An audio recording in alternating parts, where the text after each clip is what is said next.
వందనాలు. పాస్టర్ గారికి వందనాలు. నా సాక్ష్యం ఏంటంటే, ఫస్ట్ నెలలో పాస్టర్ గారు వచ్చిన నెలలోనే నాకు ఈ ఎడం పక్క అంతకుముందు తలలో నొప్పి వచ్చేది. ఇంకా నొప్పి కాకుండా మళ్ళీ ఈ చెయ్యంతా ఈ కాలంతా కూడా వారికి ఎడం పక్క అంతా కూడా నొప్పి వచ్చింది బాగా.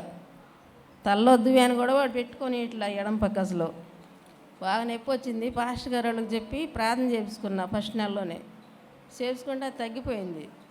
మళ్ళీ ఏమైందంటే మెడ కింద గుల్లలు వచ్చినాయి. గుల్లలు వస్తే అవి అసలు చెమట గుల్లలు అని చెప్పి చెమట పౌడర్ రాసినా కూడా తగ్గట్లేదు. ఏది రాసినా తగ్గట్లే. తగ్గకుండా ఉంటుంది. ఏసు రక్తం రాసుకోమ్మా తగ్గిపోయిద్ది అంది అమ్మాయి.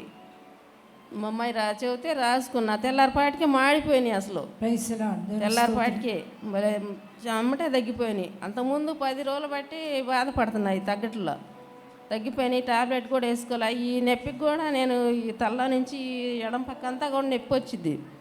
ఆ నొప్పి కూడా ఏ టాబ్లెట్ కూడా వేసుకోవాలి. నేను ఎప్పుడైనా ఏసు రక్తం రాసుకుంటాను. పాస్టర్ గారు వాళ్ళ చేత ప్రార్థన చేసుకుంటాను. అట్నే పాస్టర్ గారు వాళ్ళు ప్రార్థన చేసేది తగ్గిపోయింది నాకు.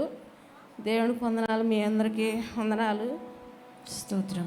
చూడండి సహోదరి, మరి వారు సాక్ష్యం ఇస్తున్నారు. శరీర బలహీనతల చేత పీడింపబడుతూ ఈ తైలాభిషేక ఆరాధనకు రావడం జరిగింది.